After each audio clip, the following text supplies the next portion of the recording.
Hello, welcome to your job readiness training. Jewish Family Services is so glad to have you as a client. We look forward to providing you with everything you need to be successful in getting a job and in working with Americans. So let's begin. We here at JFS understand that for many people, when you come to a new country, there is so much you don't know. It's difficult to decide how to live in this new place. There are so many questions. For instance, how do you live in another country's culture without giving up your own culture? This is an important question, and one that is answered in many ways. Some people decide after moving to the US that they will stay in their cultural group and continue to speak their language. They decide to work at jobs where the employees and customers all speak their language. They decide to go to mosques, synagogues, or churches where only people from their culture go. The US is so diverse and so large that this is completely possible. This is a valid answer to this question. Another valid answer is to blend with the local culture's customs, ways of living, and perspectives. Often, this requires an interest in growing personally. To do this, we expand the boundaries around our identities. Many people find a way to become an interesting blend of the culture they came from and the culture in which they now find themselves. There is no right or wrong way to do this. Everyone has their own way of becoming a new version of themselves. It doesn't matter to us here at JFS which answer you choose.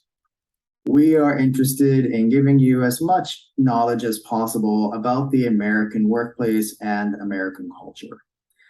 You might even hear something that you did not know. In any case, what you do with the knowledge that we give you is your choice. Lastly, during this training, you might hear or experience something different from what you are used to. Also, some content of this training may bring up painful memories and feelings. If any of that happens for you, please reach out to your caseworker with your thoughts and reactions, and they will assist you. Now, let's learn some facts about the American workplace and the American culture.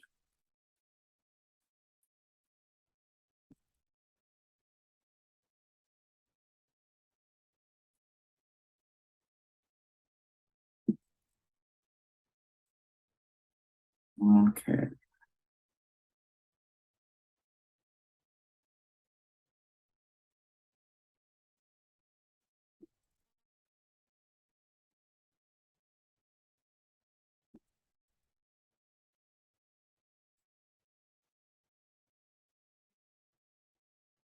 So, we Americans come from many cultural and linguistic backgrounds. Only Native Americans, also called Indians, have ancestors from America. The ancestral ties of all other Americans have come to America from other countries. Many have come as refugees. My parents, however, were immigrants. My mother's family, for existence, came to America between 1635 and 1665 from England, Scotland, and Ireland. Americans are very proud of our country because American culture and society was originally built on freedom, equal rights, and democracy. These views are enshrined in our Constitution, which protects freedoms of expression, for example.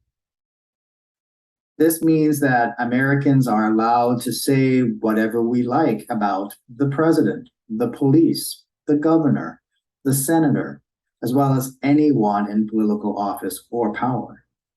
That's why Americans are always comfortable expressing our views, not just when our government is being criticized.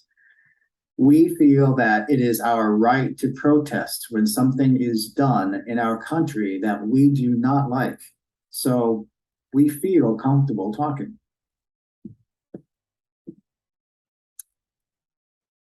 However, although Americans define ourselves as living in a land of freedom, this really is not the case. Americans who fought in the American Civil War fought for the rights of slaves. Slaves were men, women, and children who were brought from Africa to the New World against their will.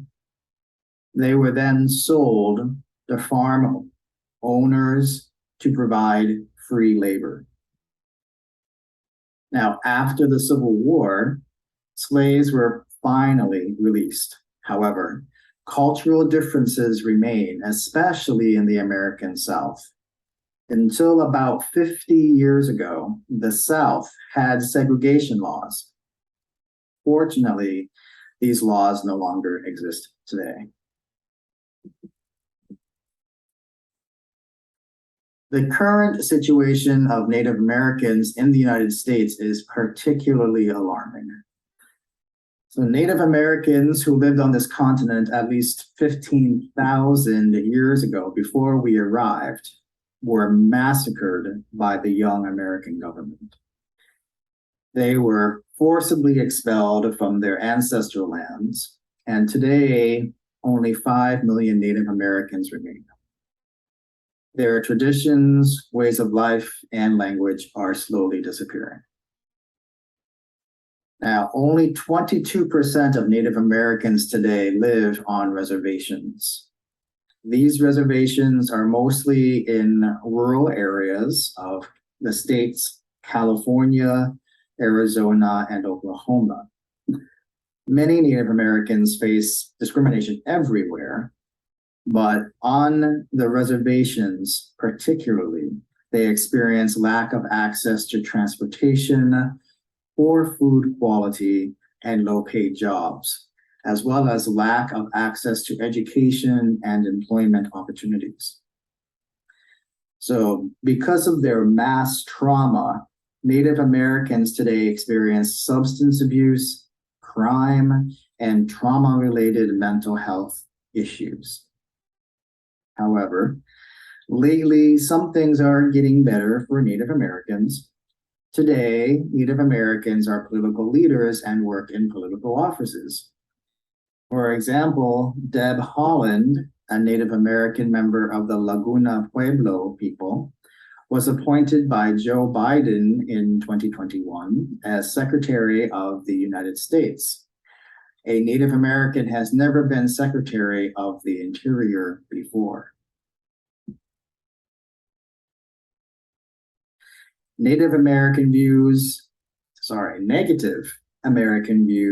African Americans and Native Americans have spread over the centuries to include Latinos, Arabs, Persians, Asians, etc. Because of these prejudices and because of our history of slavery, racial issues are central to American culture. Although our law dictates that people are all the same, people of color are more incarcerated than whites. People of color don't always get the same political, economic, professional, or educational opportunities as whites.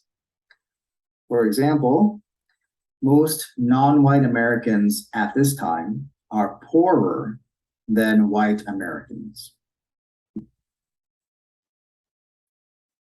Although our Constitution guarantees the freedom to practice whatever religion an individual desires, there is some intolerance for some religions, especially in the southern United States. In fact, it is also historically incorrect that the Constitution guarantees the free practice of religion.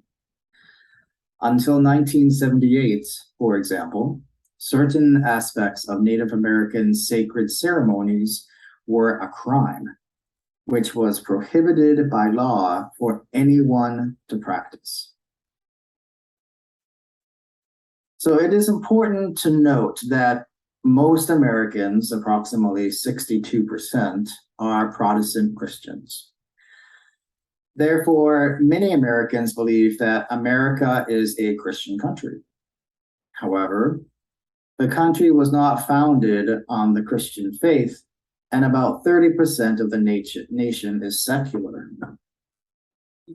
There is intolerance among conservative Protestant Christian groups, especially for Judaism and Islam.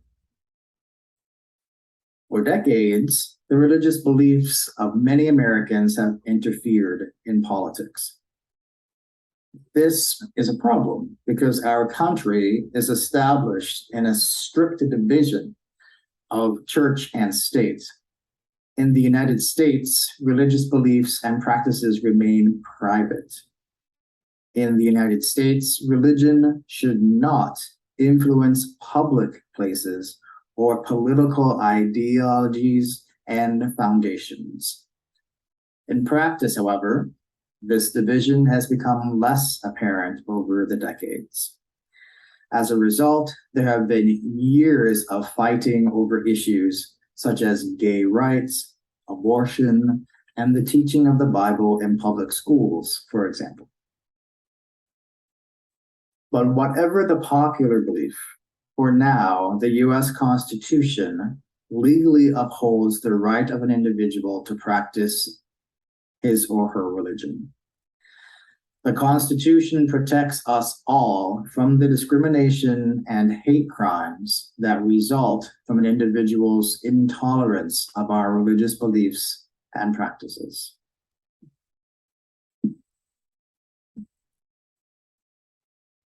Islamophobia in the United States is another manifestation of the bigotry and racism that has existed in the United States since its earliest days.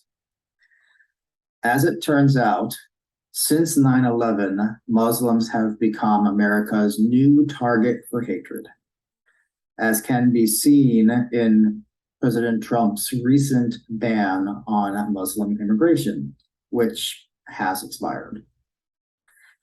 However, there are many Americans who believe that Islamophobia is unfair. Many Americans believe that laws should be enacted in the United States to prevent the persecution of other Muslims. Islamophobia, however, is much more complex than fear and hatred of Islam and Muslims. Global Islamophobia continues to lie, pointing out that Islam is inherently violent, anti-democratic, and incompatible with other cultures. That is why Islam is seen as a threat to the security of the Western world. It is assumed that all Muslims want to take over the world and destroy democracy. The US Patriot Act is a good example of how Islamophobia has become embedded in American public policy. After 9/11, the Bush administration established the Department of Homeland Security, DHS, on November 25th, 2002, specifically to prevent Islamic extremism. The Patriot Act of 2001 legally restricted American civil rights by expanding the government's electronic surveillance of American citizens. This is done to ensure that extremist Muslim terrorists are captured before they do us any harm. In fact, there was an Islamophobic public policy in the US before 9/11. The 1996 Anti-Terrorism and Effective Death Penalty Act, AEDPA, marked the beginning of the policing of Muslims in the United States. While one part of the AEDPA was tasked with overseeing the political and social activities of Americans, The other part was responsible for expelling Muslims with real or imagined links to terrorist activities. Fortunately, not all Americans share these views, and interesting things are happening in the United States government. For example, on December 14th, 2021, the U.S. House of Representatives passed a law called the Law to Combat International Islamophobia. The Biden administration announced the president's support for this law. However, we will wait and see if this Senate will pass this law. At the same time, there is a public American policy that protects Muslims from discrimination. For instance, the First Amendment and the 14th Amendment of the United States Constitution prohibit the federal and state governments from targeting Muslims.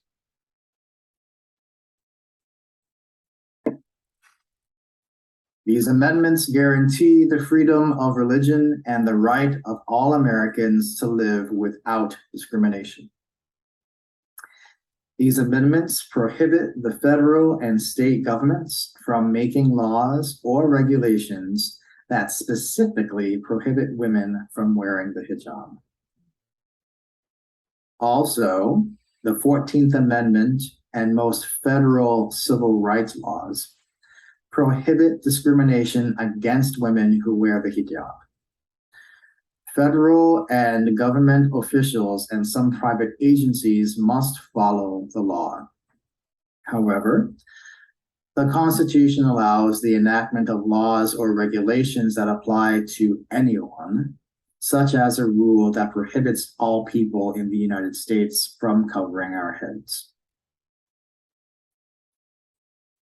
Next, the Restoration of Religious Freedom Act, RFRA, provides additional protection at the federal level. RFRA generally prohibits the federal government and its officials from restricting women's ability to practice hijab. Michigan, the state of Michigan, does not have its own RFRA, but the Michigan Constitution can be interpreted in many contexts to protect religious traditions.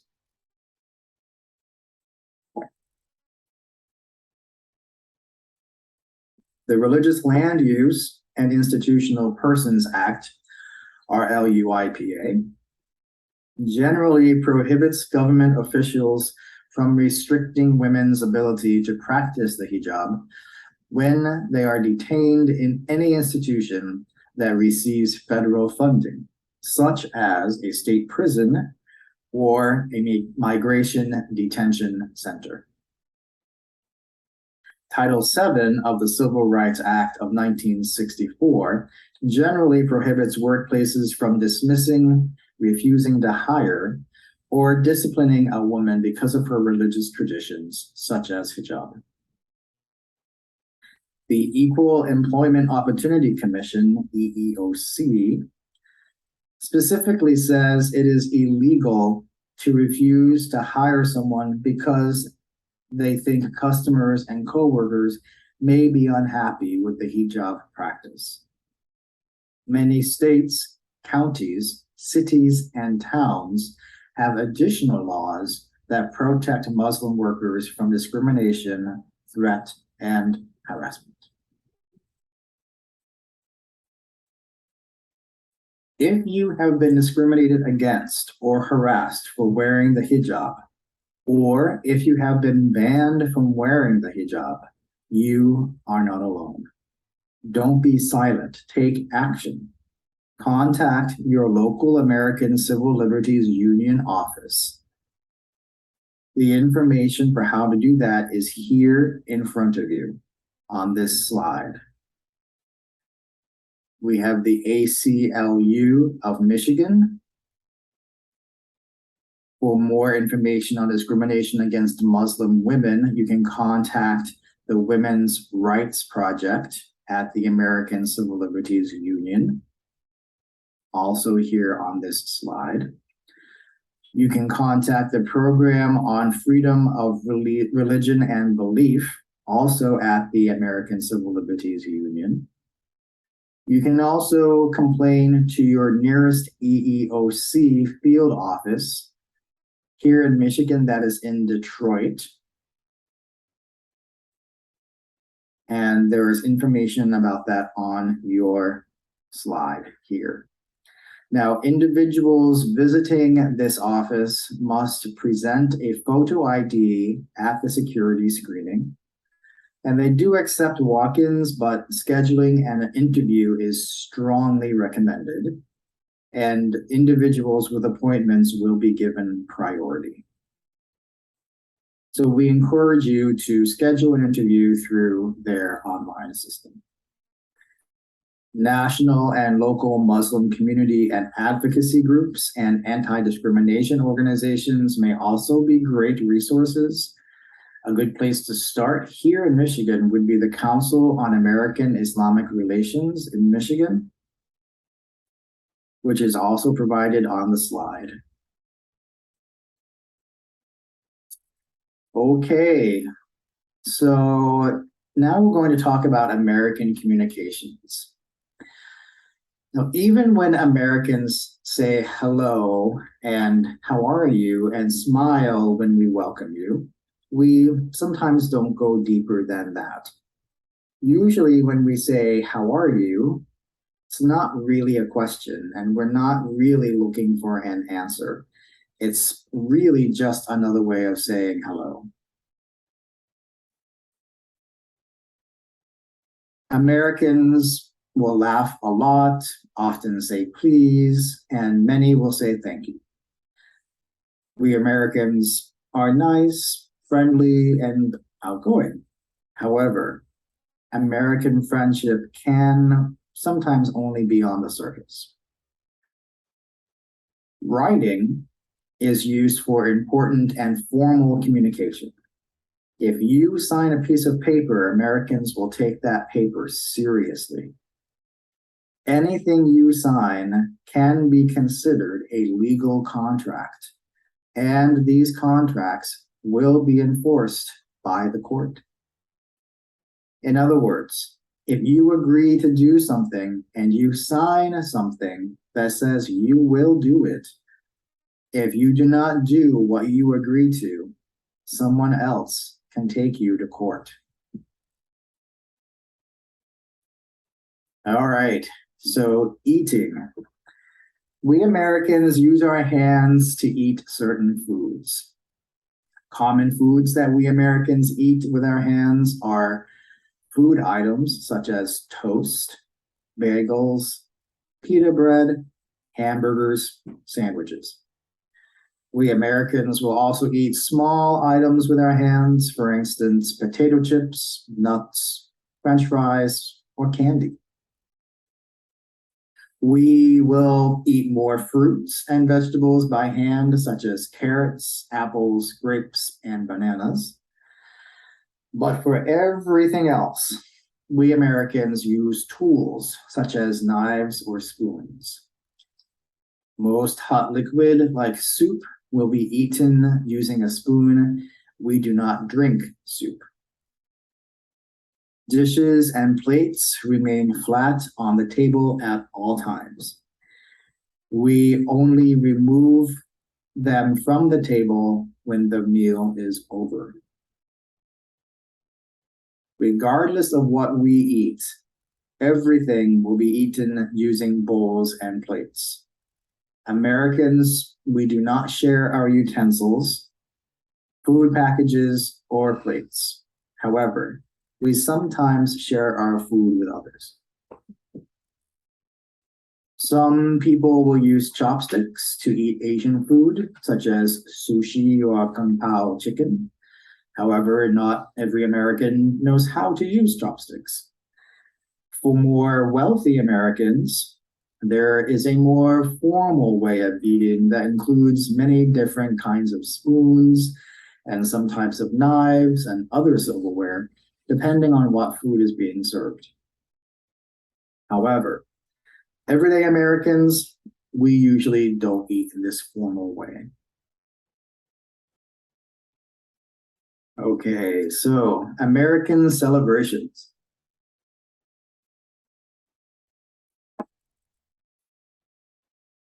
So we Americans, like most people, celebrate the holidays by reuniting with our families and eating great meals.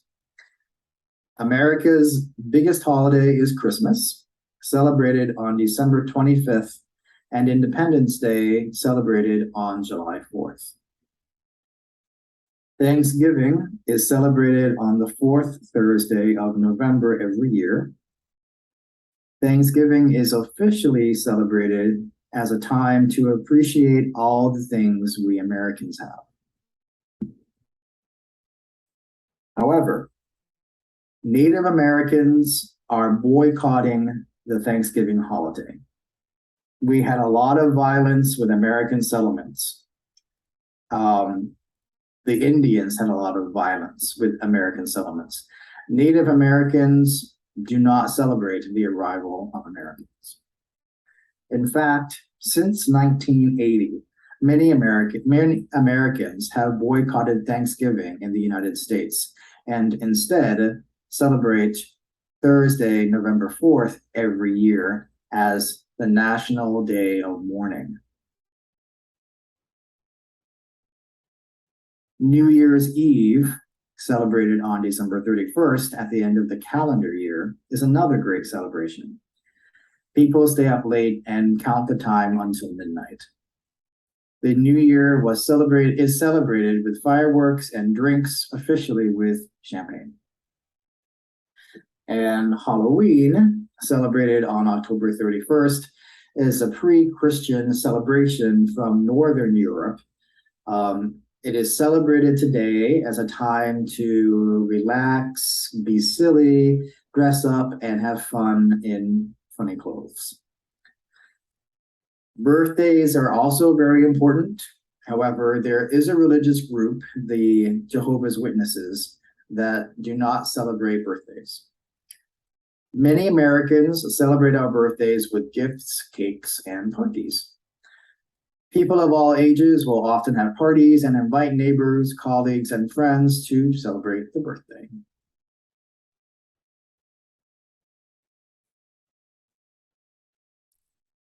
So our relationship with time in the work environment, which is based on the white Anglo-Saxon Protestant work ethic, the concept of time is usually strict. Generally, American workers plan most daily activities and events. Americans will usually appear early for a meeting because appearing late is considered rude. Americans will often leave a meeting or appointment early so that they can get to the next meeting on time. Timing is also important in the school setting, which is also regulated by the white Anglo-Saxon Protestant model. You are expected to go to school and work on time and leave at the time you should leave, not earlier. As workplaces diversify and more leaders of color end up in power positions, times are sometimes more relaxed. But this is not the case at school. Schools use time to control students. Some American cultures have a more relaxed relationship with time. However, this is not the case in most work environments, especially government offices or in schools. It is best for you to ask about time policies during your interview so that you know immediately what is expected of you at work. So next is counseling and psychotherapy. Here in the United States, counselors are highly respected.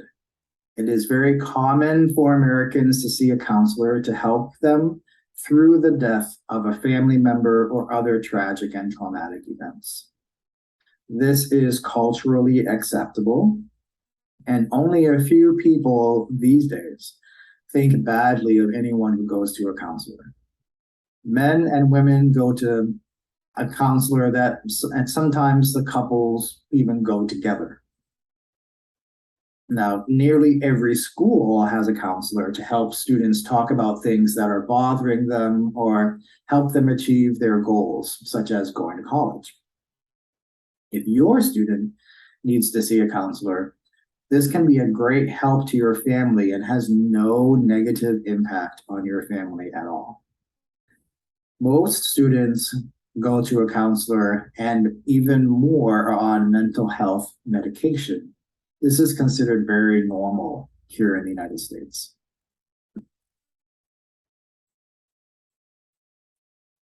Okay.